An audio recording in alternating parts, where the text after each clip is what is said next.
Hello students, I am Dr. Ajay Kumar Sinha. Today I am continuing from the last class. Today I will discuss metals, non-metals and metalloids. After that I will discuss trends in physical properties. Both are very important and many questions are asked from these two topics. Then now I am starting metals, non-metals and metalloids. Yesterday I discussed classification of elements according to the S, P, D and F blocks. In addition to S, P, D and F classification, the elements can be divided into metals and non-metals also. Metals comprises more than 78% of all known elements and appear on the left side of the periodic table. Metals are usually solids at room temperature. Exception is there. This question is asked. Exception. Then mercury is an exception. It is a liquid at room temperature, and two more elements are there whose these things they are also liquid at near about room temperature. As for example, gallium and cesium also have very low melting point, 303 Kelvin and 302 Kelvin respectively. 303 Kelvin means was 273. If you will add, then 273 plus 27, 300, around 30 degree, 31 degree like that. Then it is just like room temperature only. Then gallium and cesium also have a very low melting point and these things, very low melting point. Around 303 Kelvin and 302 Kelvin respectively. Metals usually have any metal. Metals usually have high melting and boiling points. They are good conductors of heat and electricity. These are the question is asked. What are the characteristics of metals and non-metals? Then I am telling answer of all these things. Metals usually have high melting and boiling point. This is the main character. Other character, they are good conductor of heat and electricity. Next character, they are malleable, means can be flattened into thin sheets by hammering. Next characteristics, they are ductile, means can be drawn into wires. Now after that again you can see about the non-metal, characteristics of non-metal. In contrast of metal, just opposite of metal, non-metals are located at the top right hand side of the periodic table. Right hand side of the periodic in contrast to metal, non-metals are located at the top right hand side of the periodic table. In fact, in a horizontal row. The properties of elements change from metallic on the left side to non-metallic on the right side. How does metallic character increases? This is the question. How does metallic character increases? This is the question.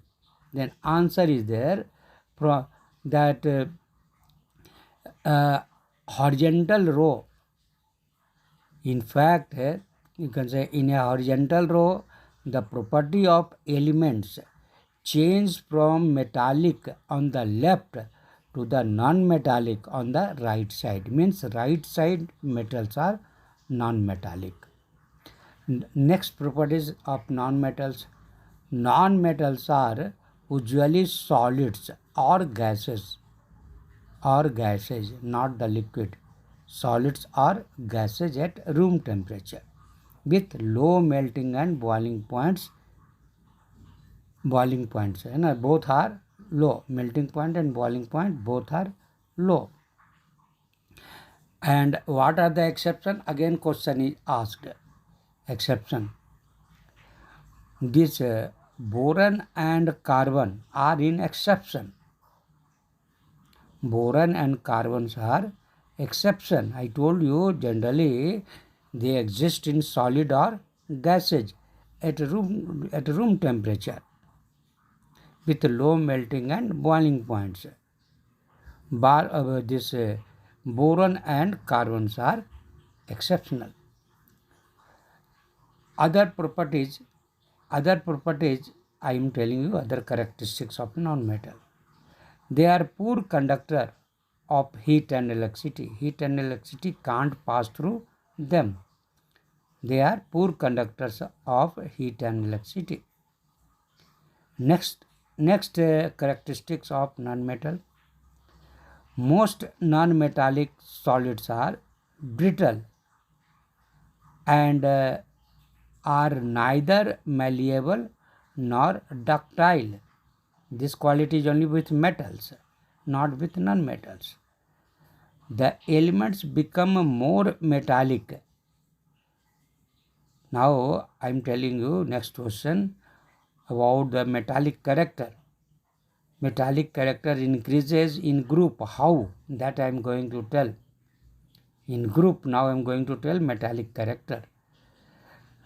These things, most non-metal, I told you that they are metallic solid. They are not. Most non-metallic solids are brittle and are neither malleable nor ductile. This I already told you. Most non-metallic solids are brittle and are neither malleable nor ductile. They are not malleable, not ductile like metal. The elements become, now in group you can see, the elements become more metallic as we go down a group. This question is asked. How metallic property vary? Then the elements become more metallic as we go down a group. But what about the non-metal? Then non-metallic character increases as one goes from left to right across the periodic table. In periodic table, if anybody will go across the period left to right, then metallic, these things, the element becomes more metallic as we go down a group. I have told you. And non-metallic, the non-metallic character increases. Non-metallic character increases as one goes from left to right across the periodic table. The change from metallic to non-metallic character is not, you can say, abrupt. They have some fixed things. They have fixed pattern. The change from metallic to non-metallic character is not abrupt. Now next characteristic I am telling you, the elements, as for example silicon, germanium, arsenic, antimony and tellurium. Now this I am coming towards the, you can say, this thing is a semiconductor. Then the elements as for example silicon, germanium, arsenic, antimony and tellurium, bordering this line and running diagonally, actually in periodic table they are diagonally arranged across the period. Across the periodic table you can see the elements like silicon, germanium, arsenic, antimony and tellurium bordering this line and running diagonally across the periodic table show properties that are characteristic of both metal and non-metal, and these elements are called semi-metals or metalloids. Metalloids means they have character of both metal and non-metal. They are also called semi-metals are also called metalloids. Then metalloids have character for both metals and non-metals, and generally they will be at the border when metal, you can say metallic properties is you can say becoming less, then a non-metallic character will increase. Generally you can say these things metal and non-metal, when metal is finishing and then non-metal is just starting, then near the junction, near the boundary, these elements are found. When metallic character is becoming less and less and non-metallic character begins to increase, then between the two, near the junction, near the boundary, generally metalloids exist.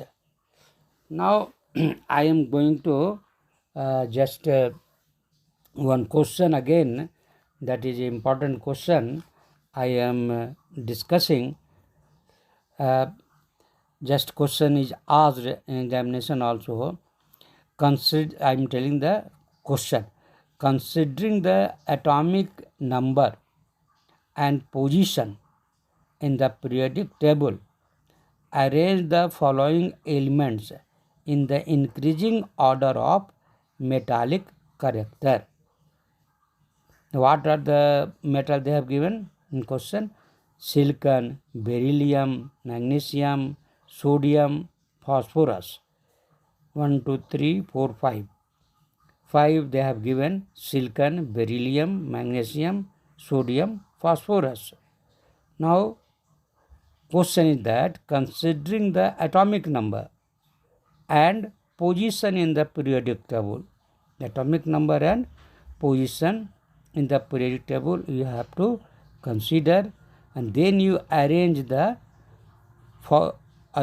this five metals in the increasing order of metallic character. Means less you keep first and high you keep in the last. Then answer I am telling you. Metallic character increases down a group. In a group it will metallic character increase, it will increase down a group. It will go down in a group, metallic character increases, and in period it decreases, and decreases along a period as we move from left to right. These two things you have to consider, and then if you will consider these two things, hence the order of increasing metallic character, you will find phosphorus is less than silicon, silicon is less than beryllium, beryllium is less than magnesium, and magnesium is less than sodium. Means sodium is have a more character of metal and phosphorus is less character, least you can say out of 5. Then this you have found when you considered group and period. In group, metallic character increases from top to bottom, means from if you come down, metallic character increases in group, and in period, left to right, metallic character increases. Then these 2 points, if you will consider, then when you consider atomic number and position in the periodic table, then you will find like this. What I told you means phosphorus is less than silicon, metallic character phosphorus is less than silicon, and silicon is less than beryllium, and beryllium is less than magnesium, and magnesium is less than sodium. Now I am going to discuss the periodic trends in properties of elements. In periodic table, how you can say properties, either physical properties or chemical properties, how it's a change. What is the trends, general trend?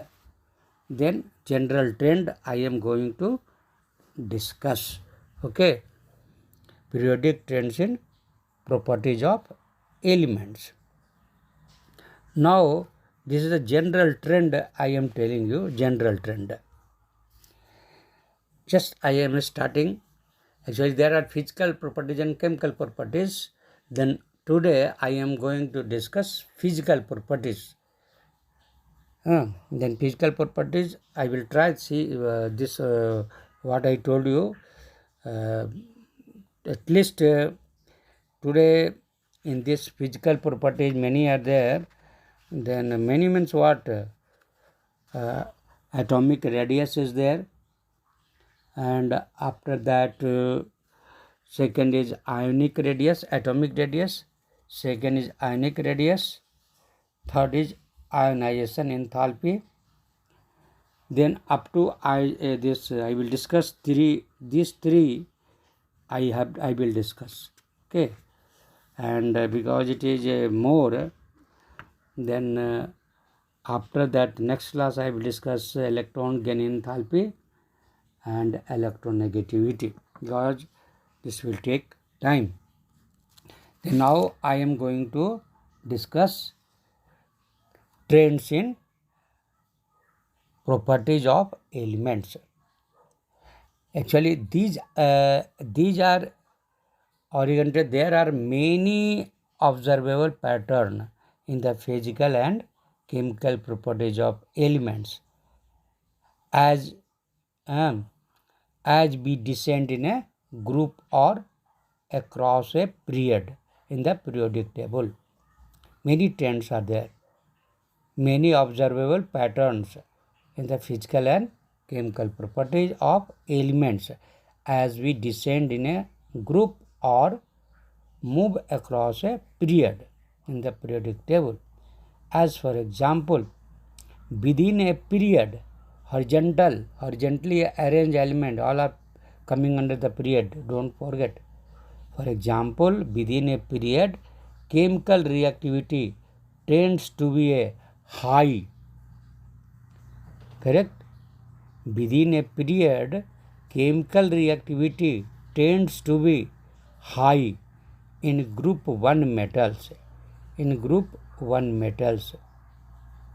Lower in elements towards the middle of the table, and increases to a maximum in the group 17 non-metals.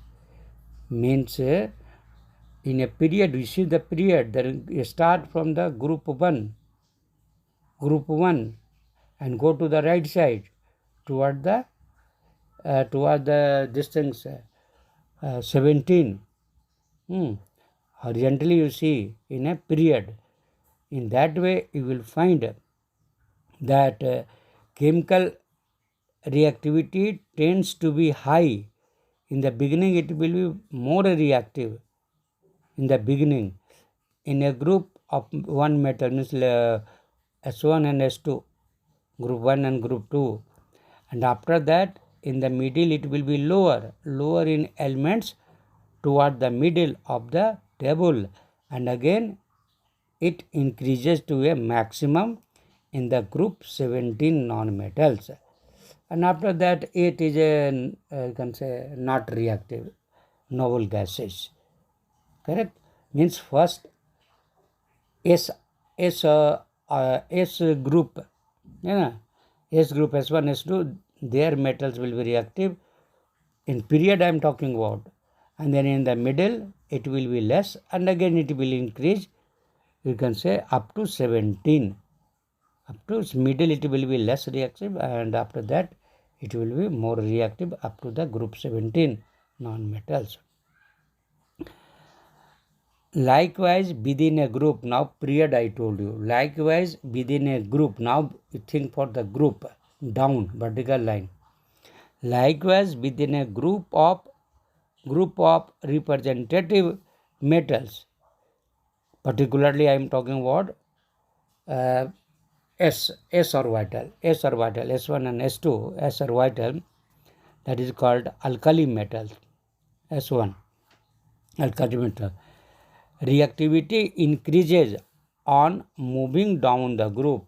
On moving down the group, this alkali matter, their reactivity increases. Whereas within a group of non-metals, as for example halogens, reactivity decreases down the group. But now question is, but why do the properties of elements follow these patterns, these trends? And how can we explain periodicity? To answer this question, we must look into the theories of atomic structure and properties of the atom. When we know why it is happening, this type of trend is there, then to understand all the things, atomic structure and properties of the atom, we have to understand. Now I am just starting physical properties. Just I told about the chemical properties in this not chemical, physical properties in period, in general way or in group. Now see some physical properties like atomic radius I will discuss. Actually atomic radius, other physical properties are there are numerous physical properties, not one or two. There are numerous physical properties of elements such as melting point, boiling point, heat of fusion, and vaporization, energy of atomization, etc. These are the physical properties. And these properties show periodic variation. These properties what I discussed now, melting point, boiling point, heat of fusion, vaporization, energy of atomization, these show periodic variation. However, we will here discuss, I will discuss here the periodic trends with respect to atomic and ionic radii, ionization enthalpy, electron gain enthalpy, and electronegativity. These are the very, very important physical properties. We will focus on this. Now first I will discuss atomic radius. Atomic radius, you know that different type of atoms are of different size. Now an atom in is a lot, you can say atom is a lot more complicated than it is very difficult to measure the radius. Measuring of radius is very difficult, more complicated than measuring the radius of a ball. Size of an atom is a lot more complicated. To measure atom size is very difficult. Finding the size of an atom is a lot more complicated than measuring the radius of a ball. And also that question that this why it is difficult, that is the question. Measuring the size of an atom, why it is so difficult? Answer is like that. Because the size of an atom, that is very less, 1.2 angstrom, or you can tell 1.2 into 10 to the power minus 10 meter. It is a radius, so less. This is 1.2 into 10 to the power 10 minus 10 meter. It is a radius. Then you can understand how small is the atom. Then because the size of an atom, I told you, is very small. That's why first difficulty. Second difficulty, since the electron cloud surrounds the atom, does not have a sharp boundary. That's why it is the second problem in measuring the size of the atom. The determination of atomic size cannot be measured precisely, or in other words, there is no practical way by which the size of an individual atom can be measured. However, an estimate of the atomic size can be made by knowing the distance between the two atoms in the combined state. That way, total distance between the two atoms, what is the distance, that can be measured. One practical approach to estimate the size of an atom of a non-metallic element is to measure the distance between two atoms. Distance between the two atoms when they are bound together by a single bond in a covalent molecule. In covalent molecules, bond is formed from sharing of electrons. Then single electron is there, then one electron both will share. Then by measuring this bond, we can know the size of the atom, because we will do half after measuring this distance. Then if we will make it half, then you can know the distance, size of one atom. Then this is the way. Actually, this bond is called covalent radius also. Means a distance between the two atoms when they are bound together by a single bond in covalent molecules and form this value. The covalent radius of the element can be calculated. This radius, what we will get, that is called covalent radius, because compound is covalent. Again, I am telling you, distance between two atoms when they are bound together by a single bond in a covalent molecule and form this value. The covalent radius of the element can be calculated. As for example, the bond distance in the chlorine molecule Cl means Cl2 is 198 picometer pm, and half of this distance means 99 is taken as the atomic radius of chlorine. Half, whatever this is there, you take half value. There is 99. As for example, Cl2 means ClCl is 198 picometer distance, and half of this distance, 99 pm, is taken as atomic radius of chlorine. And same way for metals.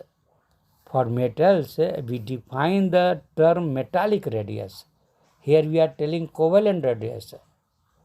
Covalent radius. What is the covalent radius? Then distance. Distance between the, you can say, bond. Distance between the two atoms. That is called covalent radius. Here, like that way for metal, same type of things are there. That time it is called metallic radius, which is taken as half the internuclear distance separating the metal cores in the metallic crystal. Here same way, two atoms are there, then there, what is the distance between the two nucleus? And make it half, then it will be metallic radius. Metallic radius, which is taken as half the internuclear distance separating the metal cores in the metallic crystal. For example, the distance between two adjacent copper atoms, suppose you have taken distance between the two adjacent copper atoms in a solid copper is 250 picometer, 256 picometer. Hence the metallic radius of copper is assigned a value of 128, half picometer. For simplicity, we actually that generally for covalent radius and metallic radius, common term atomic radius is used. And next things, how it is measured, atomic radius. Atomic radius means here we are telling about both metallic radius and covalent radius. Then how it is measured? Then atomic radius is called radii also. Atomic radii can be measured by X-ray or other spectroscopic method. It is measured by atomic radii can be measured by X-ray or other spectroscopic method. Now, just two trends are obvious. We can explain these two terms. Two trends we can say. These two trends we can discuss in terms of nuclear charge and energy level. The atomic radii of some elements. Actually, there are many lists, but we can explain giving example of few elements. Two trends are obvious. We can explain these trends in terms of nuclear charge and energy level. The atomic size generally decreases across a period. This is important lines. The atomic size generally decreases across a period. In a period, size decreases from left to right. Now, particularly in second period, you can say everywhere same situation is there in second period. This I have told. Now, why it happens, that reasoning is very, very important. Why this size decreases in period? This question is asked in many examinations. Why size decreases in period? Then answer I am telling you.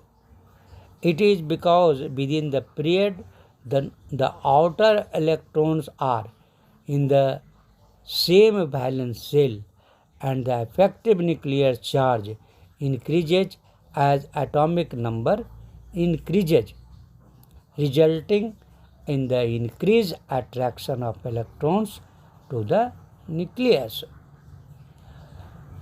Already I have discussed that in period no new periods are opens. No new, only period will be the same. Electrons will increase and they will go to the within the period whatever energy orbitals are there, only in that they will fill, but new orbits will not open. The number of electrons will increase.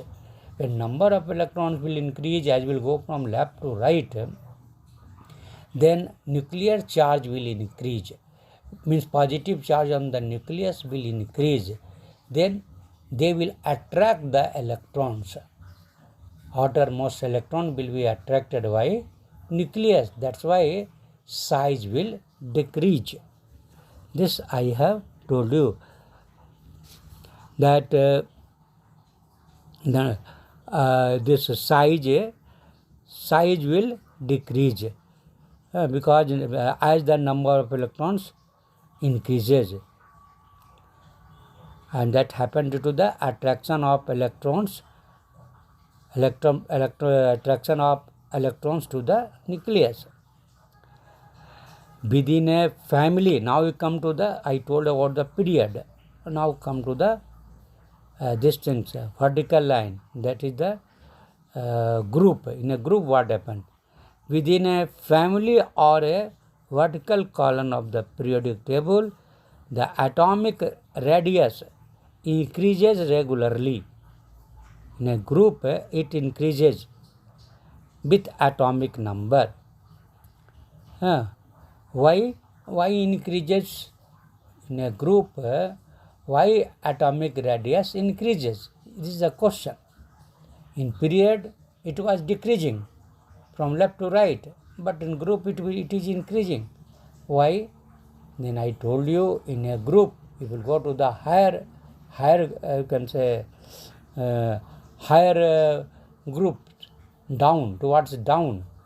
Then down you will go, then new orbit will open. Always as will go one down, then new orbit. Again further down, again a new orbit. Again further, means 7 periods are there now. As will go down from top to bottom. Then every time one orbit will increase. Then obviously distance from the nucleus and last orbit, always it is increasing. Because new orbits are always opening. That's why radius will increase. Then this is the important things I told you. For alkali metals and halogen, you take example. For alkali metals and halogens, as we descend the groups, will come down, the principal quantum number, that is a small n, increases, because you are going down, increases, and the valence electrons are farther from the nucleus. Means electrons in the last orbit, they are becoming farther from the nucleus. This happens because the inner energy levels are filled with electrons, which serve to seal the outer electrons from the pull of the nucleus. Here you have to understand. For alkali metals and halogens, I give examples. As we descend the groups, means we are coming down, the principal quantum number, a small n, increases. I told you new orbits are opening. And the valence electrons, valence means outermost electron, electrons in the outermost orbit, that is called valence electron. Then valence electrons are farther, means farther from the nucleus. This happens because the inner energy levels are filled with electrons, which serve to shield the outer electrons from the pull of the nucleus. Consequently, the size of the atom increases as reflected in the atomic radius. Here, very simple things are there. You have to understand that because size is becoming more, then because of new orbit is opening, that is the one thing. Second thing is also that between the nucleus and last orbit electrons, between these two in the middle, so many orbits are already opened, or between these two orbits are there, in that orbits electrons are there. Then these electrons are creating problem for the last electrons. Means nucleus effect is becoming less and lesser towards last electrons of the, you can say, last orbit, valence shell. In that effect will be less. Nucleus effect will be less to the, you can say, last orbit or valence shell electron. They will have less effect of nucleus. That's why they are increasing. The radius also increases due to this reason. And here only I want to tell you, these electrons which are coming between the nucleus and the valence shell, valence electron means the outermost electrons are there, outermost orbital electrons are there, and nucleus, within that many electrons are there. And these electrons are creating problem. These are just like a screen. These outermost electrons, they are feeling less effect of the nucleus. Then these electrons which are coming in the middle of nucleus and valence electron, these middle electrons is serving as a shield or a screen. Then this is also called shielding effect or a screening effect. Okay. Now I will discuss again.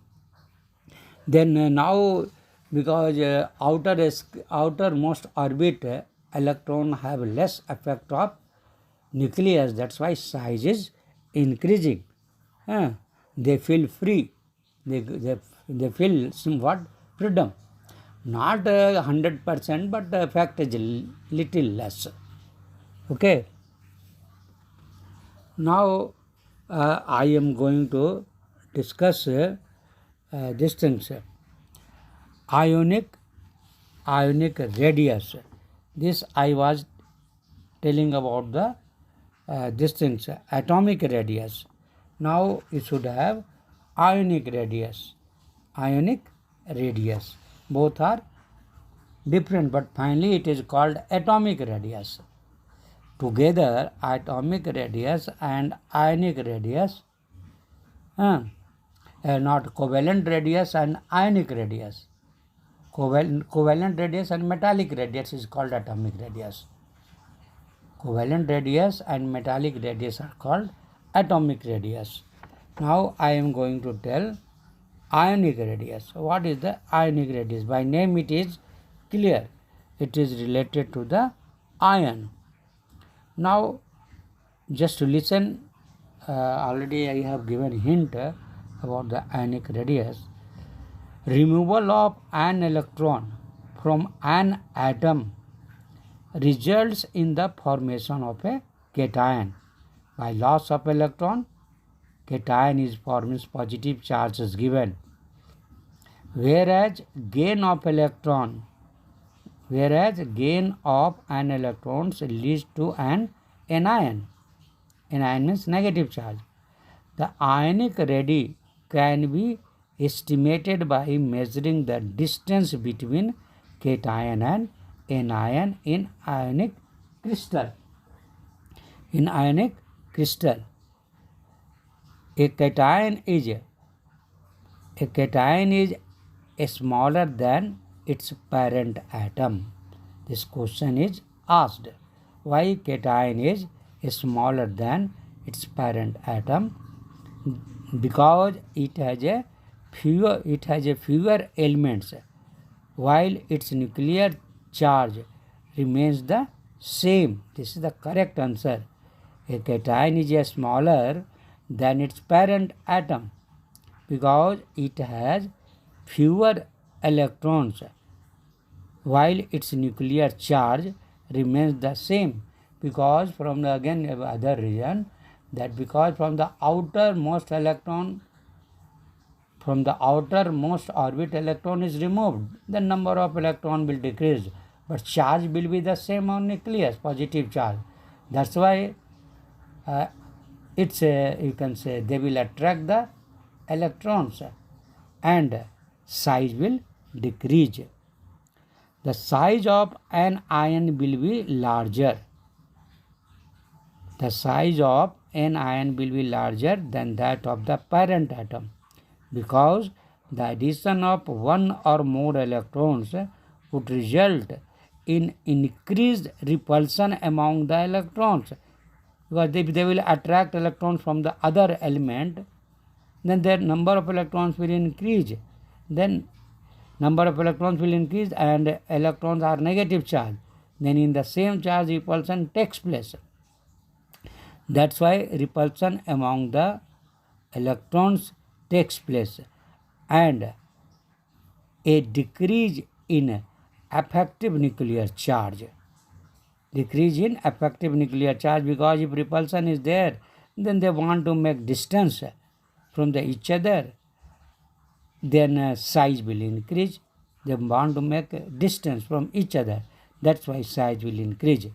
And due to the repulsion among the attraction, and second, a decrease of effective nuclear charge, because distance is increasing, then in the last orbit whatever electrons are there, on that electron a positive charge of the nucleus will be less. That's why size increases. This is a very, very important concept. I told you, question is asked. Now example I am giving you. For example, the ionic radius of fluoride ion F minus 1 minus F negative 1 negative only is 136 picometer, whereas the atomic radius of fluorine is only 64.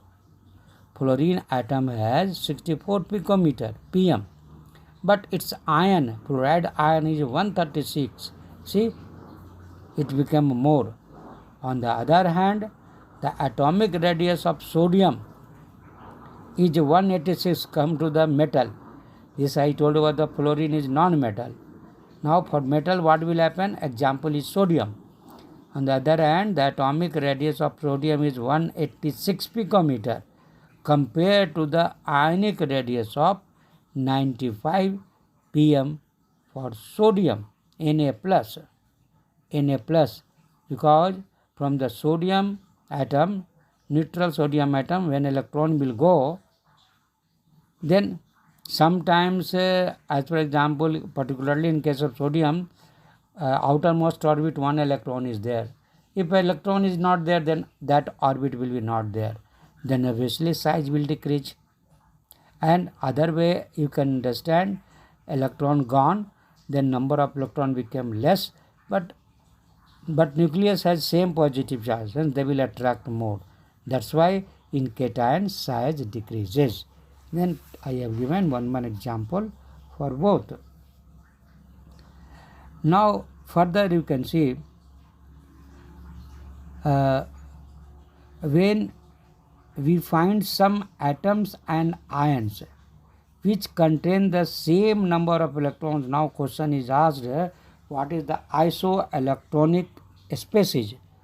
Isoelectronic species. Question is asked, what is the isoelectronic species?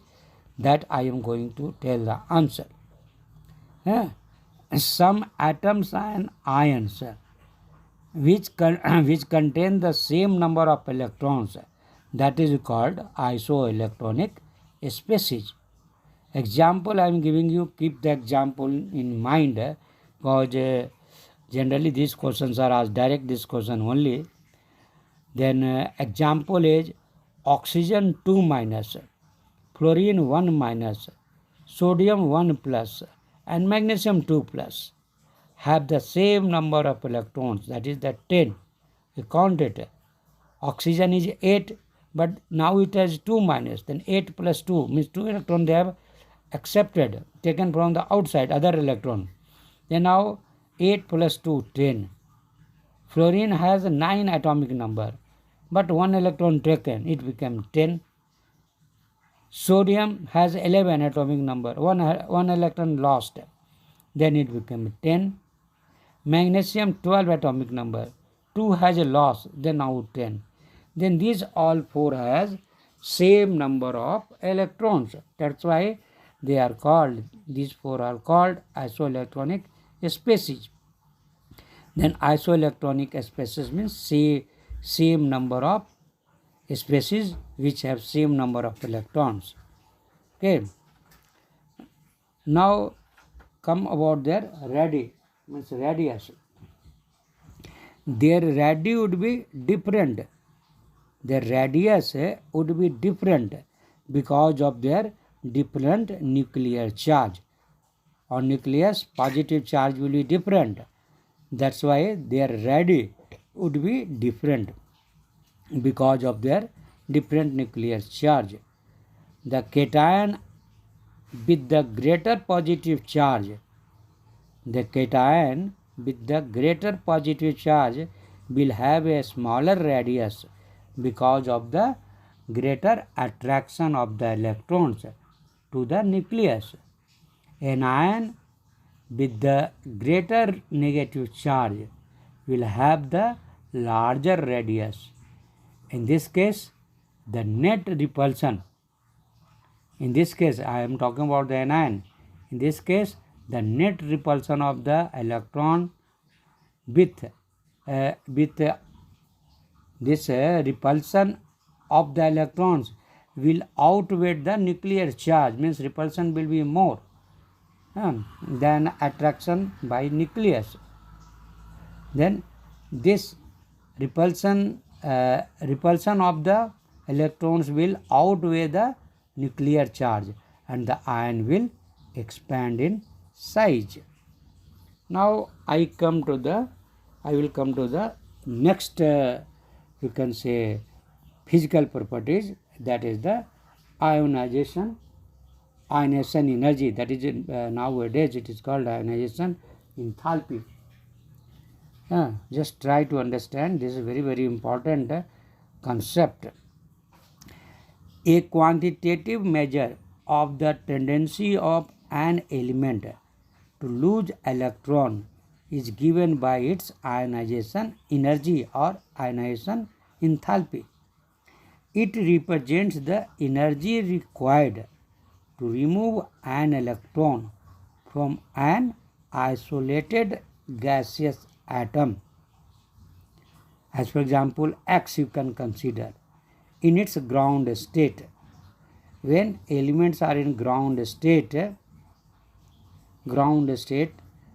means low energy level, that time if they are in gas and electron is removed, to remove the electron some energy is required, then that energy, required energy, is called ionization energy or ionization enthalpy.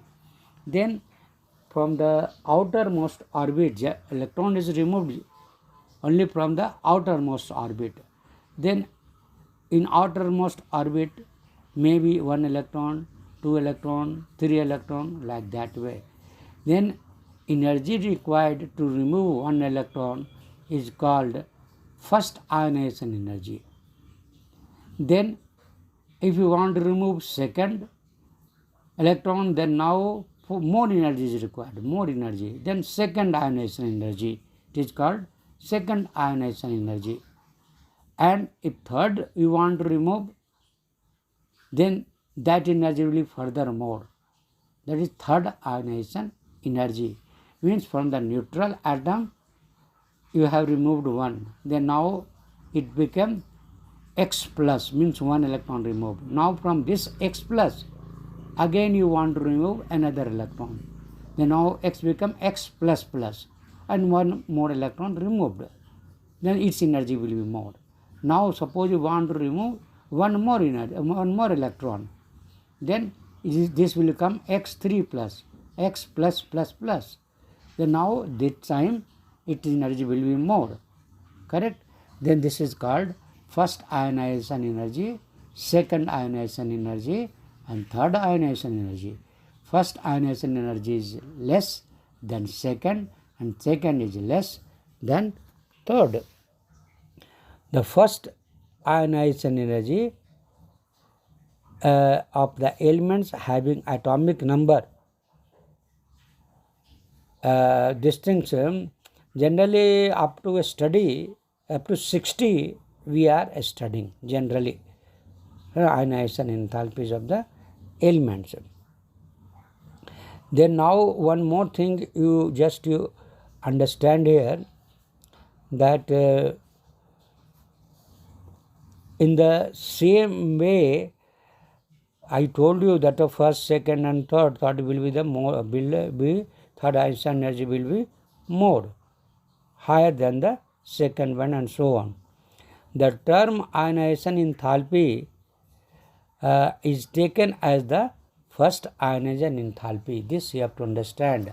There are first, second, third ionization energy, but generally first ionization energy is taken. Simply what we are telling ionization energy, that is considered for first ionization enthalpy or first ionization energy. The first ionization enthalpy is generally whenever you are use the ionization energy, that is considered for first ionization energy.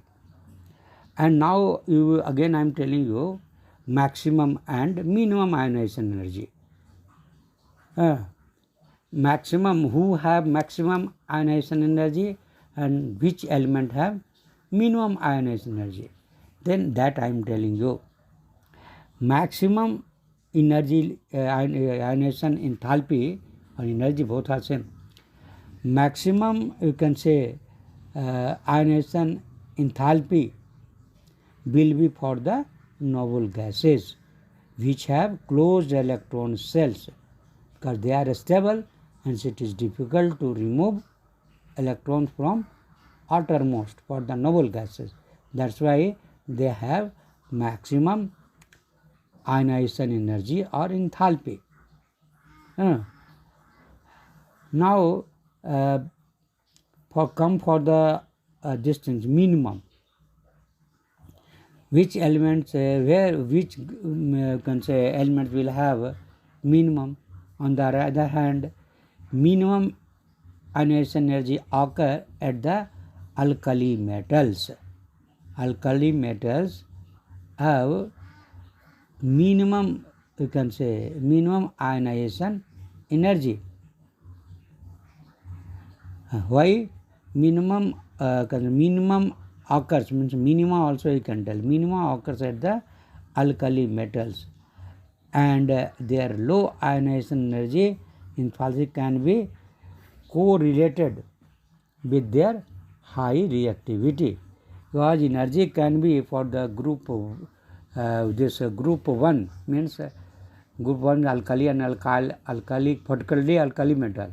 There are two groups, yes, group 1 and group 2. Then group 1 it is easy to remove, because only for one orbit sodium 11, then only for 11th electron one new radius was opened, then it was far, nucleus effect was less on the last orbit, last electron of the sodium. Hence it is easy to remove, and because easily it can be removed, that's why it is reactive, correct? Then this you understand. Low ionization energy means energy can be removed easily, less energy is required to remove. That's why it is less more reactive, and ionization energy will be less. Then low ionization enthalpies can be correlated with their high reactivity. In addition, also you will see the first ionization enthalpy generally increases. The first ionization enthalpy generally increases as we go across a period. Important, very important. Ionization energy or first ionization energy or enthalpy, you can tell both are same, enthalpy and energy. The first ionization enthalpy generally increases as we go across a period. That's why they are becoming stable.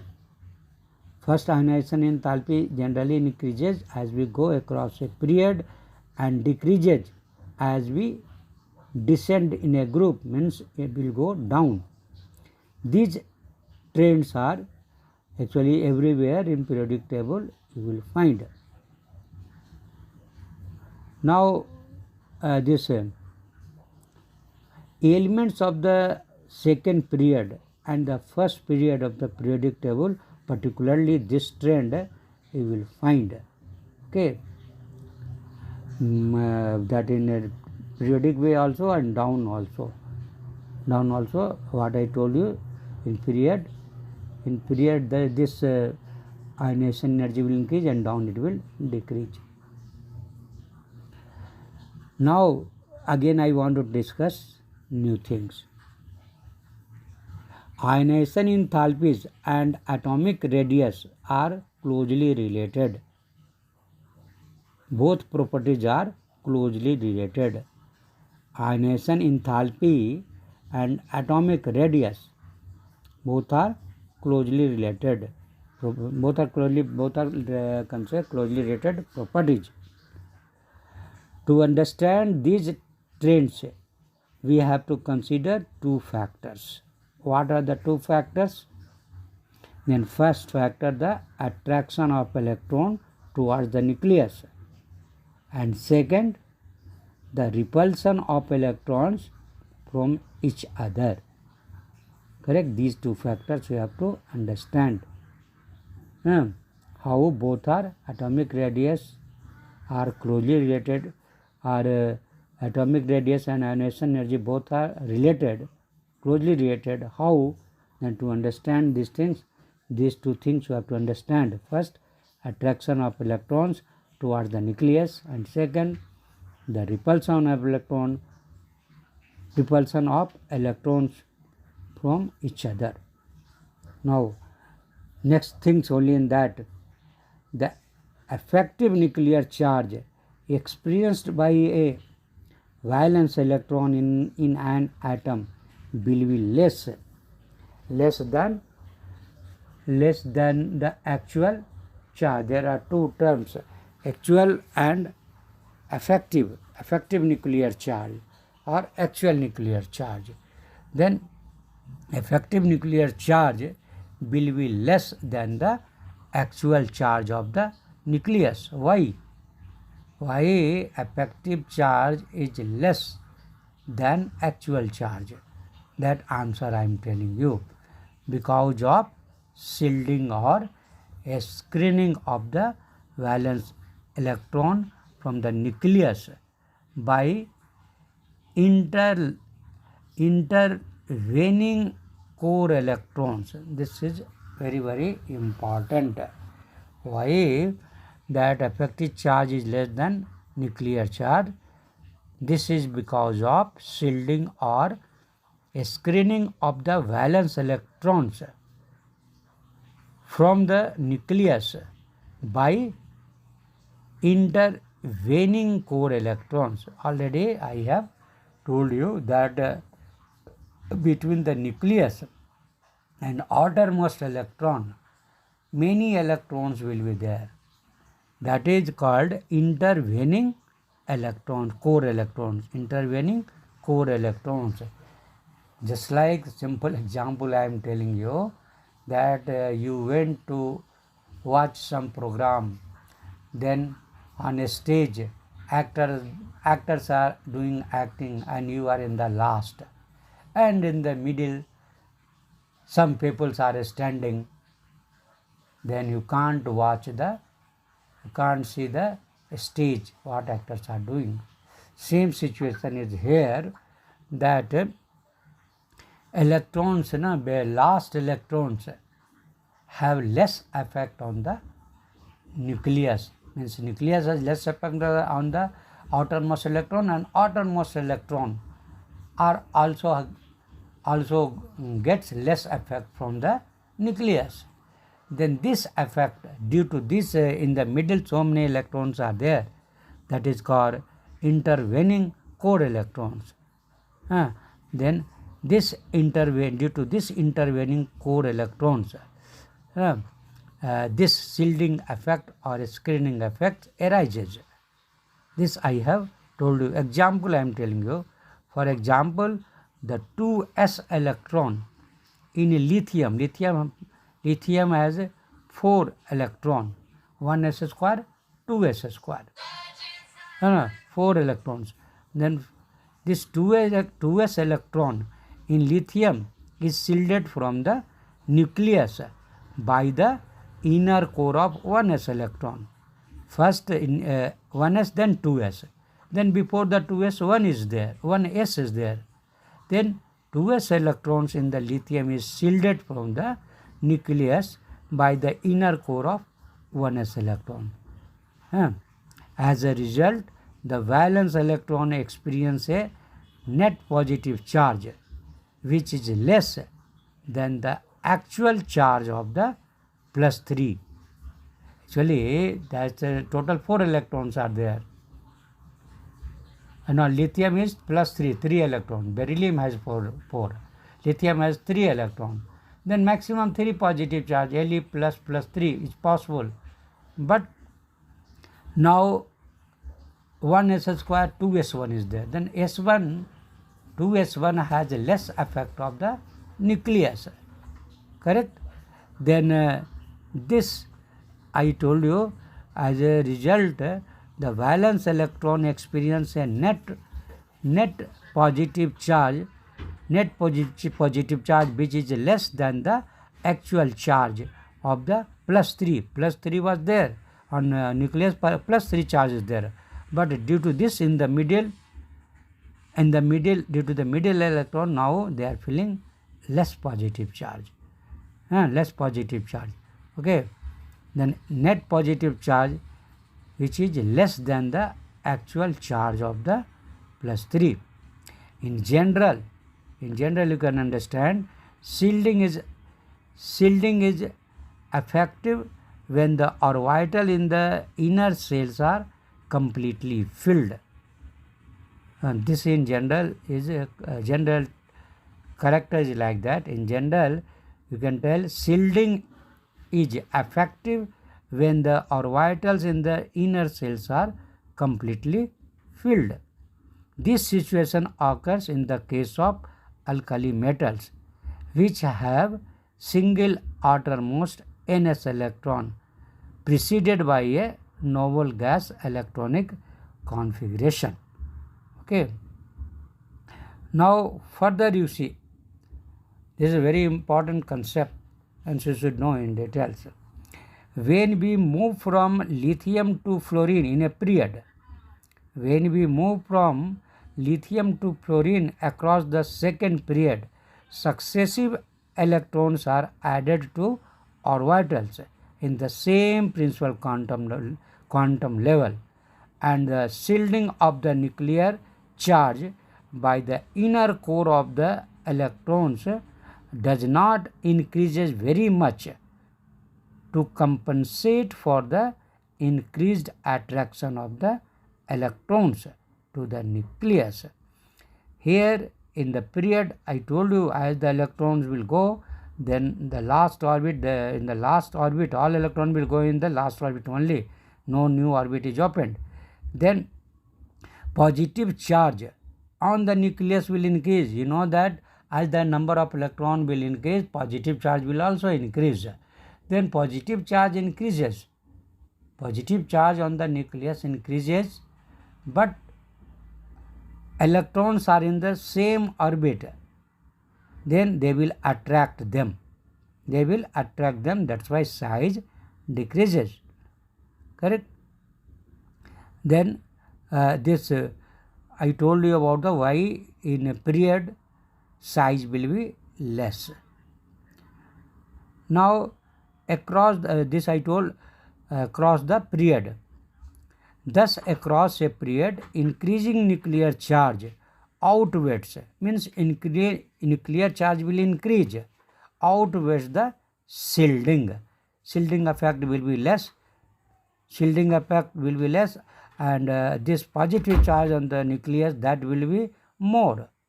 That will be more. Thus, that across a period, increasing nuclear charge outweighs the shielding nuclear charge, shielding effect through shielding effect due to the electrons. That effect will be shielding effect will be less. Nuclear charge will be more.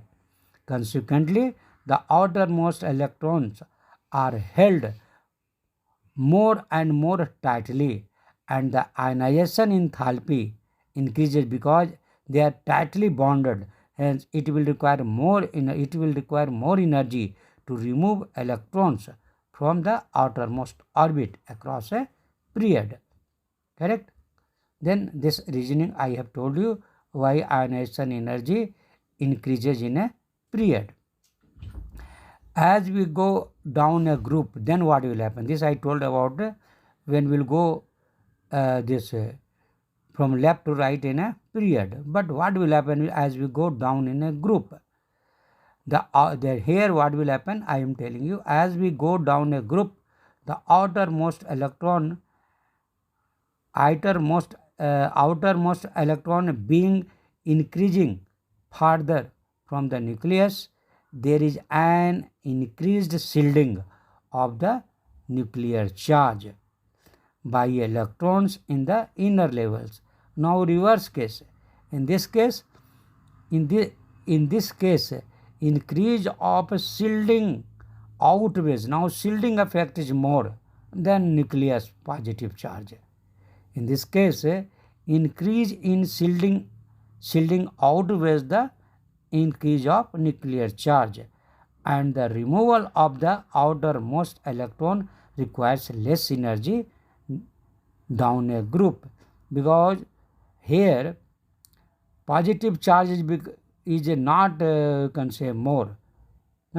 Shielding effect is more. Shielding effect outweighs the increasing nuclear charge, and that's why it is easy to remove the electron from the outermost orbit. That's why this required energy will be less. Then in required energy to remove the electron is less. It means what? Ionization energy will be less. Okay. Now I have discussed about the these things, ionization energy. Now today I am stopping only here. Next time again we will meet, and I will discuss rest physical properties. As for example, electrons, gain energy and electronegativity I will discuss in the next class. Thank you.